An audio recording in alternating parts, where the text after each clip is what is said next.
जय हिंद दोस्तों, जैसा कि क्लास 10 का जो कि आपका रिवीजन टेस्ट है बस 2020-21 के लिए, सब्जेक्ट है साइंस क्लास 10 के लिए। इस वीडियो में आपको फुल सॉल्यूशन प्रोवाइड कराया जाएगा, तो वीडियो में लास्ट तक जरूर बने रहें। ठीक है, तो चलिए देख लेते हैं। वैसे आपका ये टोटल कितने 80 अंक का आता है और 20 नंबर आपको प्रोजेक्ट में मिलते हैं। ठीक है, तो चलिए देख लेते हैं। पहला दिया है कि सही विकल्प चुनना है आपको। देखिए क्या उसमें आपको एक रिएक्शन दी हुई है, आयरन जब कॉपर सल्फेट से क्रिया करती है तो आपको क्या आयरन सल्फेट बनता है और कॉपर बनता है। ठीक है, तो ये आपको बताना है कि ये क्रिया किस प्रकार से हुई है। ठीक है, तो ये क्रिया चलिए यहाँ पर बता देता हूँ मैं। तो ये क्रिया आपको क्या विस्थापन क्रिया आपको यहाँ पर कर लेना है। ठीक है, तो ये कौन सी है, विस्थापन क्रिया। चलिए इसके बाद नेक्स्ट देख लेते हैं। दूसरा है कि निम्न में से कौन प्रबल अम्ल नहीं है। ठीक है, देखिए सल्फ्यूरिक अम्ल को तो अम्लों का राजा कहा जाता है, तो ये तो है, तो ये तो सही बात है। हाइड्रोक्लोरिक अम्ल ये भी प्रबल अम्ल है, और जो कि नाइट्रिक अम्ल है HNO, तो ये भी अम्ल है, लेकिन ये प्रबल अम्ल नहीं है। तो आपका ये वाला ऑप्शन सही हो जाएगा, क्योंकि वह नहीं पूछ रहा है। ठीक है, तो ये भी अम्ल है, ये भी अम्ल है, और ये तीनों प्रबल अम्ल है, तो ये वाला आपका करेक्ट आंसर हो जाएगा।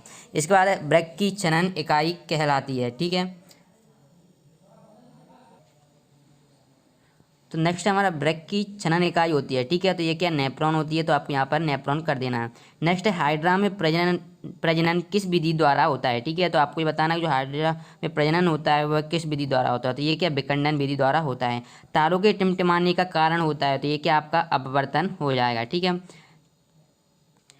नेक्स्ट क्वेश्चन है प्रश्न क्रमांक 2 में आपको रिक्त स्थानों की पूर्ति करना है। तो चलिए पहला देख लेते हैं।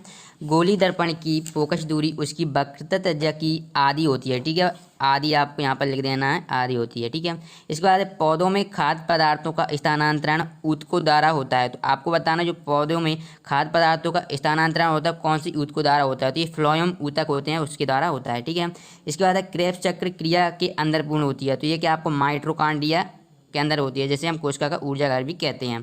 ठीक है, इसके बाद मेढक के हृदय में कक्ष होते हैं। ठीक है, तो मेढक के हृदय में ओनली 3 कक्ष होते हैं। ठीक है, इसके बाद लोहे में जंग लगना क्रिया का उदाहरण है, तो ये क्या संचारण क्रिया होती है। बहुत ही इंपॉर्टेंट क्वेश्चन है, संचारण किसे कहते हैं, अच्छी तरीके से कर लेना आप।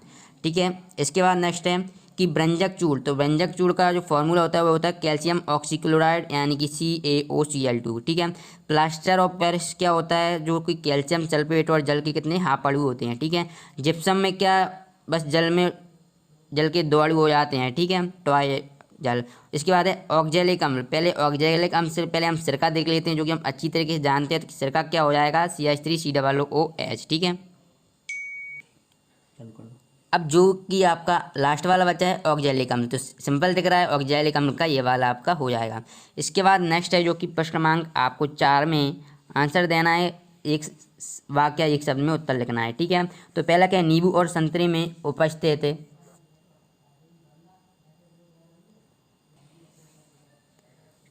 ठीक है, तो अम्ल का नाम आपको लिखना है, तो ये कौन सा अम्ल होता है, ये होता है आपका सिट्रिक अम्ल। ठीक है, तो यहाँ पर आपको लिख देना है सिट्रिक अम्ल। इसके बाद नेक्स्ट है शुद्ध जल में हाइड्रोजन आयनों की सांद्रता कितनी होती है, तो ये आपको आंसर इसका कमेंट बॉक्स में बताना है। ठीक है, तो देखते हैं कौन कौन बताता है कमेंट बॉक्स में आंसर। इसके बाद लेंस की क्षमता का सूत्र लिखना है, तो जो लेंस की क्षमता को हम किससे डी से रिप्रेजेंट करते हैं, यानी कि डायप्टर होता है क्षमता का, लेकिन हमें इसका सूत्र बताना है, तो क्या हो जाएगा लेंस की क्षमता का, ये हो जाएगा 1/f, यानी फोकस दूरी का 1/f, जो कि मीटर में होती है। ठीक है, मीटर में।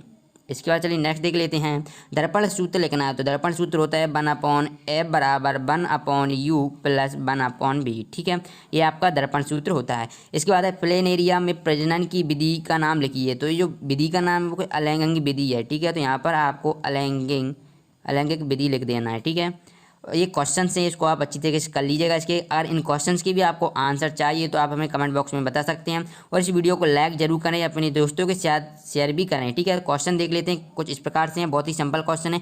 तीव्र अभिक्रिया का एक समीकरण लिखना है जो कि बहुत जल्द हो जाती है। ठीक है, आप कुछ भी लिख सकते हैं जो कि तुरंत क्रिया कर जाती है। ठीक है, इसके बाद उदासीनी अपक्रिया का, जो कि आपको पता है क्या जल और रबड़ बनता है, उसका एक उदाहरण लिखना है। ठीक है, ऑक्सीकरण अपक्रिया और देवस्थापन बहुत ही सिंपल है। परावर्तन के नियम लिखना है, जो कि 2 नियम होते हैं। ठीक है, इनके आंसर चाहिए तो आप हमें कमेंट बॉक्स में बता सकते हैं। ठीक है, इसके बाद पूर्ण आंतरिक परावर्तन क्या है, ये भी इंपॉर्टेंट क्वेश्चन है। आप अगर क्लास 12 में आएंगे तो भी आपको ये क्वेश्चन मिलेगा। ठीक है, चलिए अब इसके बाद नेक्स्ट देख लेते हैं। प्लाज्मा क्या है, एंजाइम क्या होते हैं। ठीक है, बहुत ही ज़्यादा इंपॉर्टेंट क्वेश्चन है आपके पास 2000, जैसे कि आप देखिए ये आपका क्या ओनली रिवीजन टेस्ट है, बस इससे आपको इसी में जो कि आपको इस एमपी बोर्ड के द्वारा ये प्रोवाइड कराया जाना है। इनमें से अधिकतर क्वेश्चन आपके जो आप बोर्ड परीक्षा देंगे उसमें पूछे जाएंगे, तो इन क्वेश्चंस को आपको अच्छी तरीके से कर ही लेना है, ठीक है। इसके बाद है हमारे शरीर में वसा का पाचन कैसे होता है, सभी को पता है। इसके बाद है अग्नाशय का प्रमुख कार्य लिखना है। इस प्रकार से आप ये क्वेश्चन से देख लीजिए, ठीक है। और वीडियो को लाइक जरूर कर दें, क्योंकि वीडियो को लाइक नहीं करेंगे तो मज़ा नहीं आता, ठीक है। तो वीडियो को एक बार लाइक जरूर कर दें। इसके बाद नेक्स्ट है तापीय अपघटन अपक्रिया क्या है, ऊष्माक्षेपी अपक्रिया किसे कहते हैं, वेरी वेरी इंपॉर्टेंट है। ऊष्माक्षेपी और ऊष्माशोषी अपक्रिया, ऊष्माशोषी। इसके बाद है रेखीय आवर्धन से क्या है, स्पष्ट कीजिए। इसके बाद अपवर्तनांक किसे कहते हैं, ठीक है, वेरी वेरी मोस्ट इंपॉर्टेंट अब क्वेश्चन है अपवर्तनांक। और जल और क्राउन कांच का अपवर्तनांक लिखना है, ठीक है।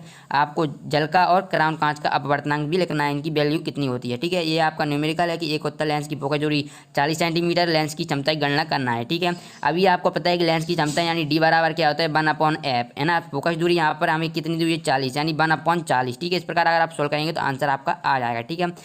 और आगे चलिए नेक्स्ट देख लेते हैं।